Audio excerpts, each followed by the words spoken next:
डेब और डेक्स हॉस्पिटल में हैरी के पास थे।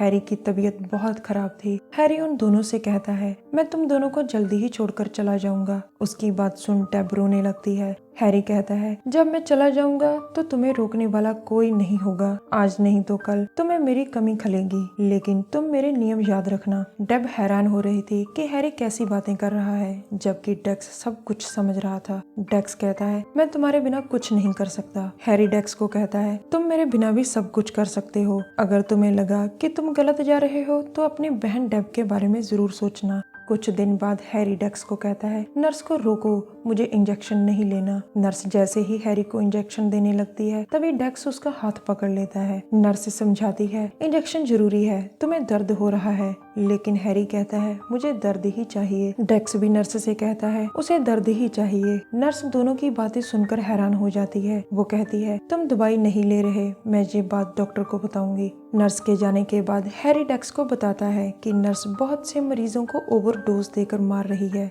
फिर हैरी कहता है, उसे रोको। डेक्स, उसे रोको, इसका क्या मतलब है? हैरी, यही सही समय है उसे रोकने का, इससे पहले वो किसी और को मारे। इसके बाद नर्स मैरी अपने घर वापस आती है, लेकिन डेक्स ने उसके घर में अपना किलिंग रूम बना रखा था। डेक्स का पहला किलिंग रूम और उसका पहला शिकार। वो मैरी को पकड़ लेता है और उससे पूछता है, तुमने लोगों को क्यों मारा? मैरी, मैंने तो उनकी मदद की थी और उनका दर्द खत्म किया था। डेक्स, मैं समझ गया, लेकिन अब तुम्हारा दर्द खत्म करने का समय आ गया। डेक्स उसे चाकू से मार देता है। इसके बाद डेक्स हमें हॉस्पिटल में दिखता है, जो बहुत खुश था और मन में सोच रहा था, थैंक यू पापा, मुझे पहचानने के लिए। थैंक यू मैरी, मुझे पहचान देने के लिए। मैं तुम दोनों को कभी नहीं भूल सकता। नमस्कार दोस्तों, अगर आप इस कहानी का पूरा मजा लेना चाहते हैं तो पहले इसका पार्ट 3 जरूर देखें, जिसका लिंक ऊपर आई बटन में दिया गया है। प्लीज इस वीडियो को लाइक, शेयर और चैनल को सब्सक्राइब जरूर करें। आखिरी पार्ट में डेक्स को पता चल गया था कि ट्रक किलर उसके बारे में बहुत कुछ जानता है। अब कहानी आगे शुरू होती है। कैप्टन मारिया के ऑफिस में आता है और उससे कहता है, बीच पर जो कटा हाथ मिला था उसकी उंगलियों के निशानों से पता चला है कि वो टोनी का हाथ है, जिसे तुम ट्रक किलर समझ रही थी।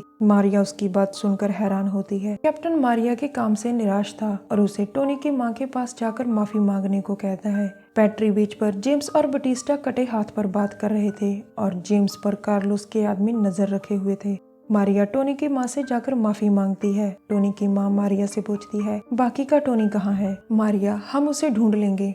अब हमें डेक्स्टर दिखता है, जो मन में सोच रहा था, हैलोवीन, साल का वो दिन जब सभी मास्क पहनकर राक्षस बनते हैं, लेकिन मुझे किसी भी मास्क की जरूरत नहीं। ये एक दिन खुश होते हैं और मैं हर दिन। दरअसल डेक्स्टर रीटा और उसके बच्चों के साथ हैलोवीन की शॉपिंग कर रहा था। अगले दिन डेक्स क्राइम सीन पर खड़ा था, जहां एक कटा हुआ पैर मिला था। पैर उसी ग्राउंड में था जहां डेक्स पहले फुटबॉल खेला करता था। डेक्स सोचता है, मेरी फैमिली एल्बम से एक और तस्वीर, वो टोनी के शरीर के हिस्सों से मुझे मेरा बीता कल याद करा रहा है। वो मुझे क्या दिखाना चाहता है? तभी जेम्स उसके पास आता है, जिस पर कार्लोस के आदमी अभी भी नजर रखे हुए थे। जेम्स डेक्स से पूछता है, क्या ये काम ट्रक किलर का है? डेक्स कहता है, मैं अभी कुछ नहीं कह सकता।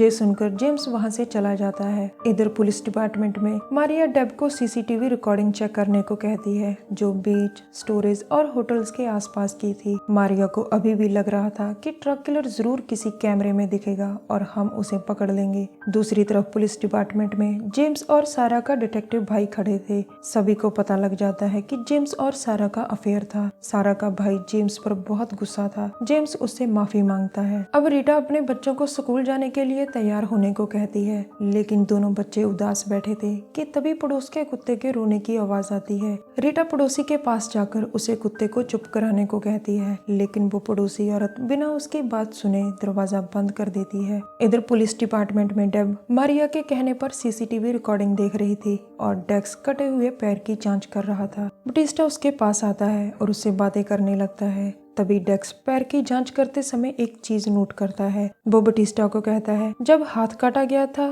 तो टोनी का दिल धड़क रहा था और जब टोनी का पैर काटा गया तब भी टोनी का दिल धड़क रहा था। बटिस्टा कहता है, लेकिन हाथ तो हमें एक दिन पहले मिला था। डेक्स, मुझे पता है। इसके बाद डेक्स और बटिस्टा मारिया के ऑफिस में जाते हैं और डेक्स कहता है, टोनी अभी भी जिंदा है। जेम्स कहता है, तुम क्या कहना चाहते हो? डेक्स, ट्रक किलर ने उसे अभी तक जिंदा रखा है। बटिस्टा, दोनों हिस्से जिंदा आदमी से ही लिए गए थे। डेक्स, हमें सुबह 7 बजे हाथ मिला, फिर शाम 7 बजे पैर। जेम्स उसकी बात सुनकर कहता है, इसका मतलब कल हमें फिर कुछ मिलेगा। मारिया जेम्स को कहती है, जल्दी से टोनी को ढूंढने की कोशिश करो। इसके बाद मारिया कैप्टन को फोन करके सारी बात बताती है। अब मारिया टोनी की माँ को भी फोन करके बताती है कि टोनी जिंदा है। इसके बाद जेम्स सभी पुलिस वालों के साथ मीटिंग करता है, जिसमें वो टोनी को जल्दी से जल्दी ढूंढने की बात करते हैं। डेक्स वहीं बैठा मन में सोचता है, तुम जितनी मर्जी कोशिश कर लो, लेकिन तुम्हें टोनी नहीं मिलेगा। तुम्हारे पास आधे सबूत हैं और आधे सबूत मेरे घर पर। अब डेक्स कहता है वो उन्हीं जगहों पर शरीर के हिस्से रखता है जिनका नाम बदल दिया और जो पहले किसी और काम के लिए इस्तेमाल की जाती थी। जेम्स कहता है, ठीक है, तो हम उन जगहों की लिस्ट बनाएंगे जो पहले किसी और काम के लिए इस्तेमाल होती थी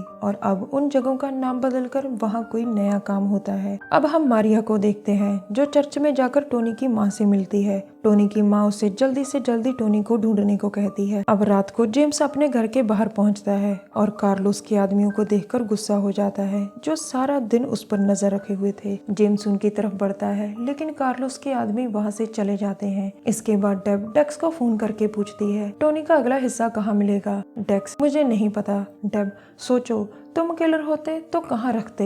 डेक्स एक तस्वीर उठाकर सोचता है, यही तो वो जगह है जो मेरी फेवरेट है, जहाँ बुलडोजर था जो कचरे को पीस देता था, बिल्कुल मेरी तरह। अगले दिन डेक्स अपनी फेवरेट जगह पर खड़ा सोच रहा था, मैं यहीं टोनी के हिस्से रखता। तभी डेक्स को पुलिस का फोन आता है। इसके बाद डेक्स एक क्राइम सीन पर जाता है, जहाँ मारिया उसे एक कटी हुई टांग दिखाती है। टांग का पैर पहले से ही कटा हुआ था और टांग घुटनों तक ही थी। मारिया पूछती है, क्या टोनी अभी भी जिंदा होगा? डेक्स, हाँ, लेकिन ज्यादा समय तक जिंदा नहीं रह सकता। तभी डेब्बी वहाँ आती है और डेक्स से कहती है, हमारे पिता हमें यहाँ लेकर आया करते थे। अब बटिस्टा और डेक्स आधी कटी टांग को देखते हैं। डेक्स कहता है, जहाँ से पैर काटा गया था वहाँ कोई इन्फेक्शन नहीं, लगता है टांग काटने से पहले किलर ने टोनी को कोई एंटीबायोटिक दी होगी। तभी बटिस्टा उसे एक गिफ्ट दिखाता है जो उसने अपनी पत्नी को सालगिरह पर देना था। अब हम डेक्स को देखते हैं जो बच्चों को स्कूल से पिक करके ला रहा था। वो अभी अपने घर की तरफ बढ़ ही रहे थे कि तभी पड़ोस की औरत उनसे पूछती है, मेरा डॉगी कहाँ है? दरअसल रीटा ने वो डॉगी किसी और जगह पर 2 बच्चों को दे दिया था। दूसरी तरफ रात को बटिस्टा अपनी पत्नी नीना के पास जाकर उसे सालगिरह की बधाई देता है। नीना उससे ठीक से बात नहीं करती, वो बटिस्टा की किसी बात पर उससे नाराज थी। बटिस्टा अपनी बेटी के पास जाता है जो सो रही थी। बटिस्टा उसी के पास गिफ्ट रखकर चला जाता है। इधर रीटा डेक्स के घर पर थी और उसकी नजर डेक्स की फैमिली एल्बम पर पड़ती है जो वहीं टेबल पर पड़ी थी। रीटा तस्वीरें देखने लगती है और उसे एक तस्वीर बहुत अच्छी लगती है जिसमें हैरी की परछाई दिख रही थी। रीटा कहती है, इस तस्वीर में लग रहा है कि हैरी हमेशा तुम्हारे साथ है। तभी डेक्स उन तस्वीरों को देखता है जिनमें हैरी उसके साथ था, जिसके बाद उसकी नजर एक तस्वीर पर आकर रुक जाती है जिसमें हैरी और डेक्स एक हॉस्पिटल के बाहर खड़े थे जिसका नाम एंजल हॉस्पिटल था। उसे याद आता है कि हैरी के पिता ने इस हॉस्पिटल में 30 साल काम किया था और फिर कुछ दिनों बाद हॉस्पिटल बंद हो गया था। डेक्स जैसे ही तस्वीर पलटता है तो उसके पीछे एक स्माइली बनी हुई थी। डेक्स सोचता है, मुझे पता है कि जो तुमने बनाया है ताकि मैं तुम्हारे पास आ सकूं। इधर जेम्स जैसे ही रात को अपने घर आता है तो कार्लोस के आदमी उसे अगवा कर लेते हैं। वो उसे कार्लोस के पास ले जाते हैं जहां कार्लोस जेम्स को मारता है। कार्लोस जेम्स को शूट करने की तैयारी में था कि तभी पुलिस वहां आकर कार्लोस के कंधे पर गोली चलाकर उसे गिरफ्तार कर लेती है। इधर डेक्स एंजल हॉस्पिटल में पहुंचता है। वो वहाँ एक जगह टोनी को बेड पर पड़ा देखता है। डेक्स उसके पास जाता है। टोनी कहता है, मैं तैयार हूँ, मुझे मार दो पर मुझे और मत काटना। डेक्स सोचता है, एक और तोहफा, उसने मेरे लिए हर चीज तैयार रखी है, वो चाहता है मैं इसे मार दूं। दोस्तों, शिकारी के सामने शिकार था, वो भी जाल में फंसा हुआ। अब कल हम देखेंगे कि शिकारी शिकार का क्या करता है। तब तक के लिए नमस्कार। हमारी वीडियो देखने के लिए धन्यवाद। प्लीज हमारे चैनल को जरूर सब्सक्राइब करें।